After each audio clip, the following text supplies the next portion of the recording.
Patay perting pagkalamiya sa handos ni Kaok. So iya pa man yung gilahos diya nga. Kay balong na tubig na ko ano wag. Murag naa siguro ni siya kasuko or unsa begini iya. Mura mo nawang bulo sir perting pagkaok sa ganon. Matay na may problema siyang pamilya or sa iyahaning mga kauban kada sa trabaho.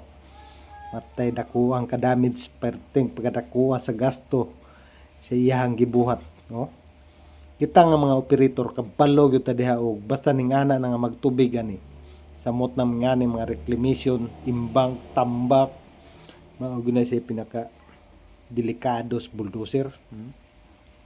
Kay once nga mukamas-kamas diha sa tubigan, magsigi gyud nagkabkab og padong yung kagkalubong kawala diha ta.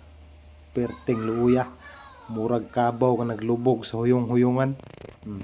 Sos may gani kinani mga kauban niya mao ni mo riskyo murag crane mo alsa ni na prepare na sa sitinganan sa crane ni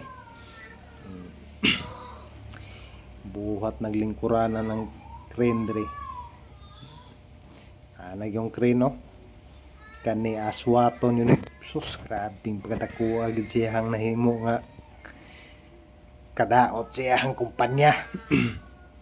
Kani magdubli-dubli manong gasto pagpasiting pa sa crane, pagpaanha sa crane, napay mga boom truck napay mga tao, mga rigger, mga operator na grabing pagkaoksa.